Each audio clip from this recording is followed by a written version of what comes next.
ድንግል ማርያም የፋሲካን በዓል ማክበርን ስታስብ የልጇን መያዝ ሰማች። ልጇ መከራ ወደሚቀበልበት አይሁድ ግፍ ወደሚፈጽሙበት ወደ ኢየሩሳሌም እንዲወስዷት ከሐዋርያት አንዱን ፈለገች።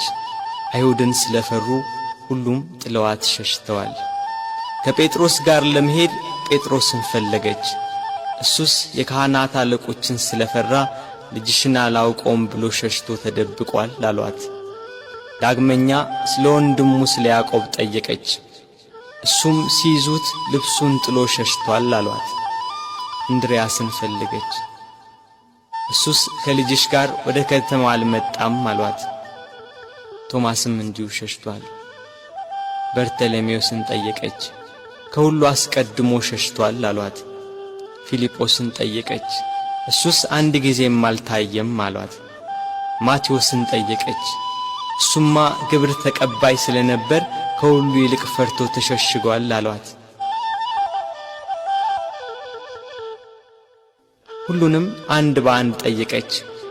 ከእርሱ ጋር ወደ ቀራንዮ ከሄደ ከዮሐንስ በቀር አንድም አላገኘችም። እያለቀሰችና እያነባች ወደ ቀራንዮ ገሰገሰች። ሁሉም ፈርተው ተሸሽገዋል።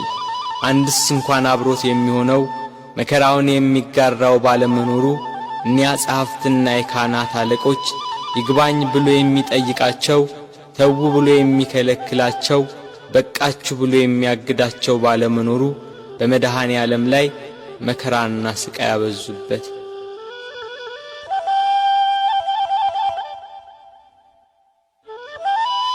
ጲላጦስ እንደ ሕጋቸው ሞት እንዲፈርድበት አደባባይ አቆሙት። ሊቃነ መላእክት በመፍራትና በመንቀጥቀጥ ከፊቱ የሚቆሙለት እርሱን በአደባባይ አቆሙት። የጌታችን የኢየሱስ ክርስቶስ እናት እመቤታችን ቅድስት ድንግል ማርያም ከእህቷ ከቀሎጵያ ልጅ ከማርያምና ከመግደላዊት ማርያም ጋር ከመስቀሉ አጠገብ ቆማ ሆድን በሚያቃጥል አንጀትን በሚቆራርጥ በጽኑ ሐዘን ታለቅስ ታነባ ነበር። በድንግልና ስለ ጸነሰችው ስለ ተወደደ ልጇ ድንግል ማርያም ለምን አታለቅስ?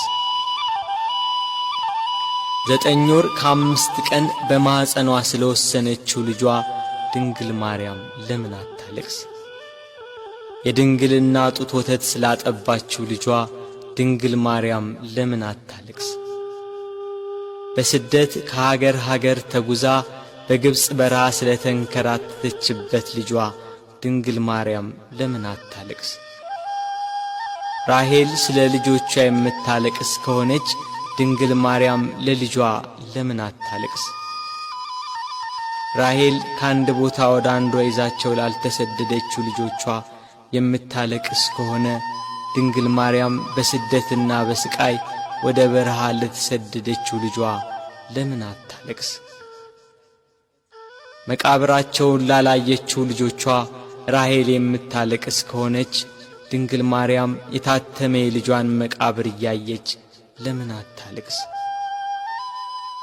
የ12ቱ ነገድ አባት ሽማግሌው ያዕቆብ ስለ ልጁ ስለ ዮሴፍ ያለቀሰው ለቅሶ ዛሬ አዲስ ሆኖ ተገኘ።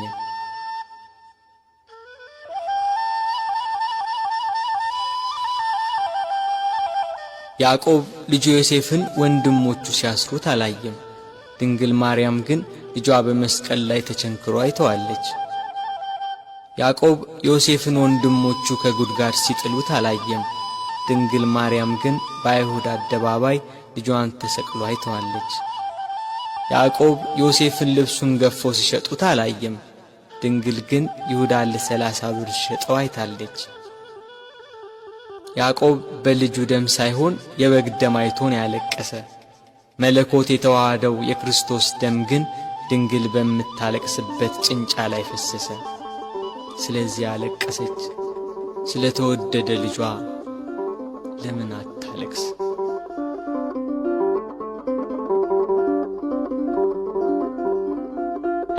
ሰባቱ የመላእክት አለቆች መጥተው አረጋጓት፣ አጽናኗት።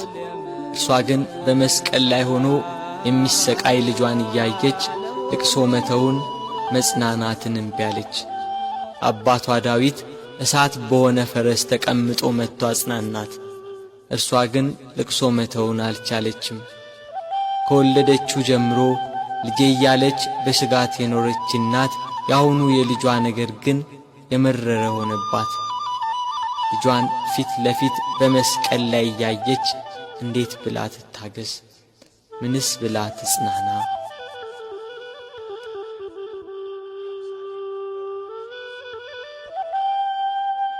አለመጽናናቷን ያየ ልጇ ወዳጇ እነኋት እናቴን ብሎ የወደው ለነበረው ደቀ መዝሙር ለዮሐንስ አስረከባት። የደሙን መፍሰስ የጎኑን መወጋት የልጇን ሞት ባየች ጊዜ ከሐዘን ብዛት እንዳትሞት ለሚወደው ደቀ መዝሙር ለዮሐንስም ከሐዘን የምታረጋጋ የመዳን ተስፋ የሆነች እናት በመስቀሉ ስር በመገኘቱ እነኋት እናትህ ብሎ የእርሱን እናት ሰጠው። በቀራንዮ ለሚገኙ ሕማምና ሞቱን ለሚዘክሩ ሁላ በዮሐንስ አማካኝነት እናት ተሰጠች።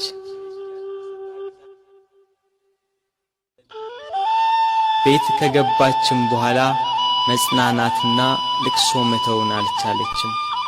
እስከ 3 ቀን ድረስም እህል ውሃ አልቀመሰችም።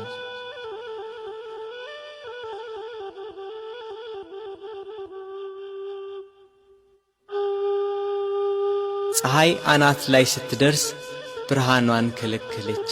በቀትር ፀሐይ በሚጠነክርበት ሰዓት ኢየሩሳሌምን ጨለማ ወረሳት። ጨረቃም አምላክን በመስቀል ላይ በማየቷ ደም ለበሰች። ከዋክብት ረገፉ። ክርስቶስ በመስቀል ሳለ ትንቢቱ ሁሉ እንደ ተፈጸመ ባየ ጊዜ ተፈጸመ አለ። ነፍሱን ከሥጋው ለየ። አምላክ በሥጋው ሞተ። በነፍሱ የሞተውን አዳምን ለማዳን ክርስቶስ በሥጋው ሞተ።